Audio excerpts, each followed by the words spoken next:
If a member of staff or student came to me to tell me that they were the victim of bullying or prejudice, I'd be really glad they'd come to speak to me. Not because I'd be glad that that sort of thing was happening in my organisation, but because that they were prepared to tell me and that they felt confident enough in telling somebody about this kind of thing, but also B, they thought that I was someone who would do something about it.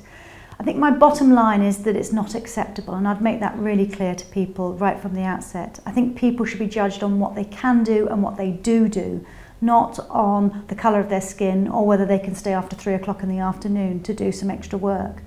And so my first response to that individual will be to say thank you and to acknowledge how difficult it must have been. My second response would be to say that I would be supportive in following these things through. UCL Medical School tries really hard to support students who have difficulty in their relationship with staff, particularly in relation to harassment and bullying. It's always extremely difficult, but I think that one thing that they should ensure is that students have an avenue where they can talk to someone confidentially, that they shouldn't assume that people won't listen or take their views seriously. And from my day in the medical school, we did have an anonymous website where students could raise concerns and also the opportunity to speak to staff. Students did that, but they had to be very brave to do it. I think we need to be able to reassure students more that they can speak up and that it won't be a problem if they do speak up. And if there is a groundswell of opinion that a member of staff or a situation is particularly problematic, the medical school will act and has acted in the past. The college will come behind anyone that feels that there's something going on that they want to speak out about.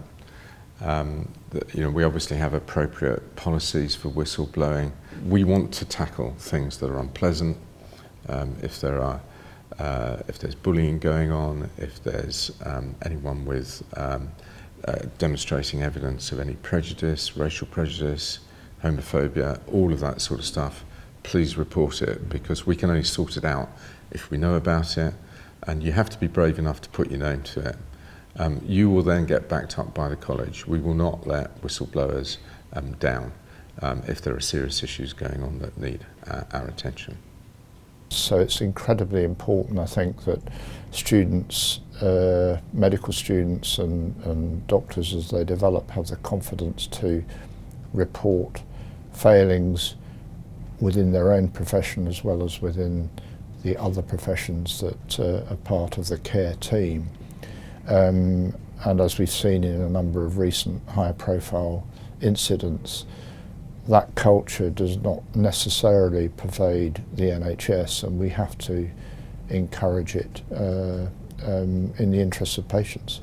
We're far more aware now of sexism and racism, and we find it abhorrent, as we should do. When people do transgress, it's important that it comes forward and that we deal with it. We deal with it head on in a firm but courteous fashion to try and prevent it happening in the future.